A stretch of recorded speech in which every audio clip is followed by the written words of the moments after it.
సాయంత్రం అయ్యిందంటే చాలు హైదరాబాద్ నగరవాసులు వణికిపోతున్నారు. ఎక్కడికక్కడ తలుపులు కిటికీలు మూసేస్తున్నారు. పొరపాటున అవి తెరిచి ఉన్నాయంటే అంతే సంగతులు. ఇంతగా భయపడేది ఎవరికో తెలుసా? దోమలకు. నగరవ్యాప్తంగా ఇప్పుడిదే సమస్య. హైదరాబాద్ అనే ఏముంది, ఎక్కడైనా దోమల సమస్య ఆమాత్రం ఉండదా అనిపిస్తుందేమో. కానీ ఈసారి వచ్చిన ఇబ్బంది అంత తేలిగ్గా తీసుకునేలా లేదు. నగరంలో ఏ మూల చూసినా దోమల దండయాత్ర కొనసాగుతూనే ఉంది. దాదాపు అన్ని చోట్ల కుప్పలు కుప్పలుగా కనిపిస్తూనే ఉన్నాయి. నాలాలు చెరువుల పరిసరాల్లో ఉన్నవారికైతే నిత్యం నరకమే. కాస్త అజాగ్రత్తగా ఉంటే చాలు, దోమకాట్లకు గురికాక తప్పదు. మస్కిటో కాయిల్స్తో పాటు దోమలను తరిమికొట్టే మందులు ఎన్ని వాడినా అవి తాత్కాలిక ఉపశమనాన్ని ఇస్తున్నాయి తప్ప పెద్దగా ప్రయోజనం ఉండడం లేదు. ఫిబ్రవరి నెల మొదలైనప్పటి నుంచి నగరవాసులకు ఇవే తిప్పలు. సాధారణంగా వర్షాకాలంలో ఎక్కువగా దోమల బెడద ఉంటుంది. కానీ నగరంలో కొన్ని ప్రాంతాల్లో సీజన్తో సంబంధం లేకుండా ఏడాది మొత్తం సమస్య ఉంటోంది. ఈ ఏడాది దాదాపు నెల రోజులుగా అది స్పష్టంగా కనిపిస్తోంది. దోమలు ఎక్కువ దూరం ఎగరలేవు. అందుకే వాటికి అనుకూలమైన వాతావరణం ఉన్న చోటే ఉండిపోతాయి. ఈ కారణంగానే ఒకే చోట ఎక్కువ మొత్తంలో కనిపిస్తుంటాయి. అయితే నగరంలో దాదాపు అన్ని చోట్ల దోమలు ఇబ్బంది పెడుతున్నా కొన్ని ప్రాంతాల్లో మాత్రం ఇది తీవ్రంగా ఉంటోంది. వేసవి రాకముందే దోమలు పీక్కు తినడం మొదలైంది. ప్రాథమిక రిపోర్ట్ల ప్రకారం చూస్తే మూసాపేట, కూకట్పల్లి, మల్కాజ్గిరి, అత్తాపూర్, కాప్రావాసులకు కంటి మీద కునుకు లేకుండా చేస్తున్నాయి దోమలు. ముఖ్యంగా మూసాపేటలో గ్రీన్ హిల్స్ రోడ్డు వద్ద సమస్య అత్యంత తీవ్రంగా ఉందని స్థానికులు కొందరు సోషల్ మీడియాలో పోస్టులు పెడుతున్నారు. ఆ ప్రాంతంలోనే కాముని చెరువు, మైసమ్మ చెరువు ఉండడం వల్ల దోమల సంఖ్య ఎక్కువగా ఉంటోంది. మూసాపేట పరిధిలోని భారీ అపార్ట్మెంట్లలోకి విపరీతంగా దోమలొస్తున్నాయి.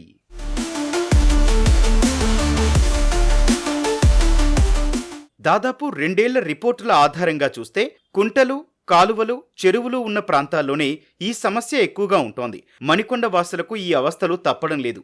ఇక్కడే నెక్నాంపూర్ లేక్, ఇబ్రహీంబాగ్ లేక్ ఉన్నాయి. ఇక టోలీ చౌకీలోనూ ఇంతే. నదీం కాలనీ, క్యూబా కాలనీ, గోల్కొండకోట పరిసర ప్రాంతాల్లోనూ దోమలు దాడి చేస్తున్నాయి. మల్కాజ్గిరి, అల్వాల్ ప్రాంతాల్లోని సఫీల్గూడ, ఆర్కేపురం లేక్స్ దోమలకు హాట్స్పాట్లుగా ఉన్నట్టు గతంలోనే కొంతమంది అధికారులు వెల్లడించారు. మూసీ పరిసర ప్రాంతాల్లోనూ ఇదే దుస్థితి. అత్తాపూర్, లంగర్ హౌస్, రాజేంద్రనగర్లో తరచూ నీళ్లు నిలిచిపోవడం, డ్రైనేజీ సమస్యల కారణంగా దోమల సంతతి వృద్ధి చెందుతోంది. బంజారాహిల్స్, జూబ్లీహిల్స్లోనూ ఈడస్ దోమలు ఎక్కువ మొత్తంలో ఉంటున్నట్టు ప్రాథమిక అంచనా. వీటితో పాటు తార్నాక, ఉప్పల్, నాచారం, ఎల్బీనగర్, అంబర్పేట్, తెల్లాపూర్, ఓల్డ్ బోయిన్పల్లిలోనూ స్థానికులు ఇబ్బంది పడుతున్నారు. నిజానికి గతంలోనే జీహెచ్ఎంసీ అధికారులు నగరంలో దోమల సమస్య ఎక్కువగా ఉన్న ప్రాంతాలను గుర్తించారు. సిటీ వ్యాప్తంగా దాదాపు 27,000 హాట్స్పాట్లున్నట్టు అప్పట్లోనే ప్రకటించారు. వీటిలో మల్కాజ్గిరి, అల్వాల్లో సుమారు 10,000 హాట్స్పాట్లున్నాయి. గాజుల రామారంలోనూ ఇదే పరిస్థితి. ఇక్కడ కూడా సుమారు 6,000 చోట్ల దోమలు అధికంగా ఉన్నట్టు గుర్తించారు. చందానగర్, అంబర్పేట్, షేర్లింగంపల్లిలోనూ సమస్యలున్నాయని అప్పట్లో అధికారులు వెల్లడించారు. వీటిలో చాలా ప్రాంతాల్లో ఇప్పటికీ పరిస్థితి మారలేదు. అన్ని కాలనీల్లోనూ యాంటీ మస్కిటో ఆపరేషన్స్ చేపడుతున్నామని తరచూ అధికారులు చెబుతూనే ఉన్నా ఎక్కడా ఆ దాఖలాలు కనిపించడం లేదు. ఓపెన్ ప్లాట్స్, సెల్లార్లు, ఫంక్షన్ హాల్స్ తదితర ప్రదేశాల్లో మురుగునీరు నిలిచిపోతోంది. ఈ నీటిలో దోమలు సంతతి పెంచుకుంటున్నాయి. ఫలితంగానే ఏడాది పొడవునా దోమల బెడద తప్పడం లేదు.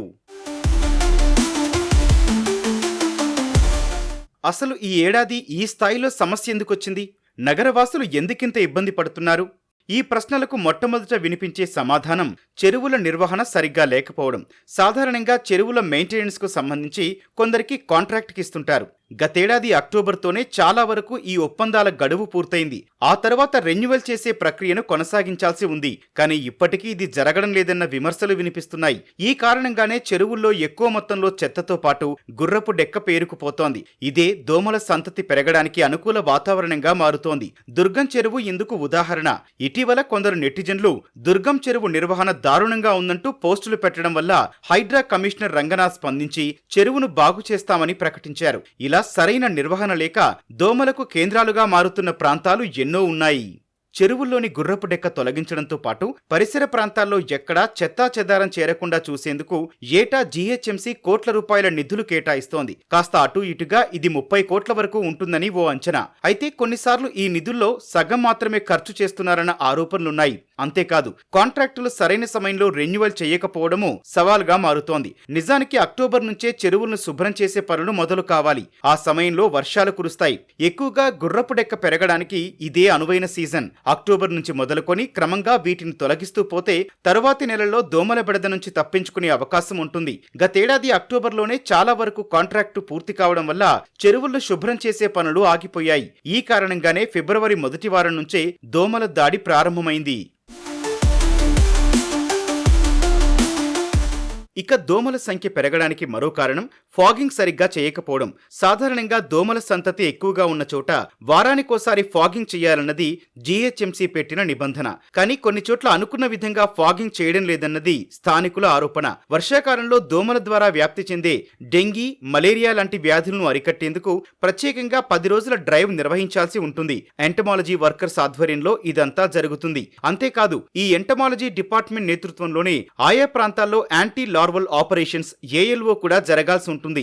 దోమల సంతతిని అడ్డుకోవడం కోసం చేపట్టే ఆపరేషన్ ఇది. నిబంధనల పరంగా చూస్తే ఇదంతా బాగానే కనిపిస్తున్నా క్షేత్రస్థాయిలో ఇవన్నీ సక్రమంగా జరగడం లేదన్న ఆరోపణలున్నాయి. ఇక్కడ మరో ముఖ్యమైన విషయం ఏంటంటే ఫాగింగ్ తో లార్వాపై ఎలాంటి ప్రభావం ఉండదని, కేవలం దోమలను చంపేందుకు ఇది ఉపయోగపడుతుందని అంటున్నారు కొందరు నిపుణులు. పైగా ఫాగింగ్ కోసం వాడే మలాథియాన్, డీడీటీ లాంటి కెమికల్స్ కు దోమలు అలవాటు పడిపోయాయని చెబుతున్నారు. అందుకే వాటిపై ఎలాంటి ప్రభావం కనిపించడం లేదు. దోమలు ఎక్కువగా ఉండే సమయాల్లోనే ఫాగింగ్ చేయడం మంచిదన్నది కొందరి నిపుణుల అభిప్రాయం. ఉదయం 5:30 నుంచి 7:30 గంటల మధ్యలో, సాయంత్రం 4:30 నుంచి 6:30 గంటల మధ్యలో చేయాల్సి ఉంటుంది. ఈ ఫాగింగ్ కు సంబంధించి జీహెచ్ఎంసీ గతంలోనే ఫాగింగ్ ఆన్ రిక్వెస్ట్ అనే ఆప్షన్ తీసుకొచ్చింది.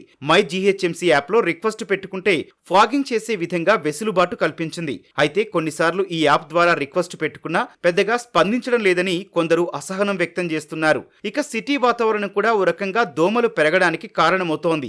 సాయంత్రం కాగానే గాలిలో తేమ శాతం పెరుగుతోంది. ఈ వాతావరణమే దోమలు తిరగడానికి అనువుగా మారుతోంది. చెత్తను ఎక్కడ పడితే అక్కడ వేయడం వల్ల కూడా దోమలు పేరుకుపోతున్నాయి. అదేవిధంగా హైదరాబాద్ ప్రాంతంలో మల్కాజ్గిరి, ఉప్పల్, దుర్గం చెరువు, అదేవిధంగా అంబర్పేటలో ఉన్న నాలాలు కూడా దగ్గర కూడా ఇరువైపులా చెత్త పేరుకుపోయి ఉంటుంది. పేరుకుపోయడం వల్ల దోమల బెడద ఎక్కువగా అయిపోతుంది. విపరీతమైన దోమలు ఉన్నాయి. అసలు ఇప్పటి వరకు దోమలు అసలు ఎప్పుడు జూలో చిన్నప్పుడు అంత దోమలు ఇళ్లలో ఉండనిస్తలేవు దోమలు. మరి అధికారులకు ఫోన్ చేస్తేనేమో అధికారులు ఏమంటారంటే, సార్ ఒకటే ఫాకింగ్ మిషన్ ఉంది, మేము ఏం చేయాలి, మాకు ఒక్క ఫాకింగ్ మిషన్ మేము ఎక్కడ ఎన్ని గలీలు కొట్టాలి అసలు మేము అని వాళ్ళు అంటారు. అధికారులు వెంటనే స్పందించి ఒక 4-5 ఫాకింగ్ మిషన్లు తెచ్చి ప్రతి బస్తీలకు మరి ఫాకింగ్ మిషన్ కొట్టించే విధంగా చర్యలు తీసుకోవాలి. ఎక్కడికైనా వెళ్ళాలని, కూరగాయలు తీసుకోవాలన్నా కానీ నించోలేకపోతున్నాం అసలు ఈ దోమల బెడదతోని. ఇంతకుముందు ఎన్నడూ ఇంత ఘనము లేకపోతుండే ఈ దోమల సమస్య. ఈసారి ఎందుకు ఇంత ఘనమైందో అర్థం కావట్లేదు. యాంటీ లార్వల్ ఆపరేషన్స్ చేపట్టే ముందే చెరువుల్లోని చెత్తతో పాటు గుర్రపు డెక్కను తొలగిస్తే ఉపయోగం ఉంటుంది. కానీ ఈ ప్రక్రియలో జాప్యం కొనసాగుతోంది. ఫలితంగా డెంగీ కేసులు పెరుగుతున్నాయి. ఏటా జీహెచ్ఎంసీ పరిధిలో వందలాది డెంగీ కేసులు నమోదవుతున్నాయి. అధికారికంగా చేపట్టాల్సిన చర్యల సంగతి ఎలా ఉన్నా వ్యక్తిగతంగా కొన్ని జాగ్రత్తల ద్వారా దోమల బెడదను కొంతవరకైనా తగ్గించుకోవచ్చు. పరిసరాలు పరిశుభ్రంగా ఉంచుకోవాలి. కిటికీలు, తలుపులకు మెష్లు ఏర్పాటు చేసుకోవాలి. పూల కుండీలు, డ్రైన్ పైప్స్ ను ఎప్పటికప్పుడు చెక్ చేసుకోవాలి. నీరు నిలిచిపోతున్నాయని గమనిస్తే వెంటనే శుభ్రం చేయడం మంచిది. తద్వారా కొంతవరకైనా సమస్యను తగ్గించుకోవచ్చు.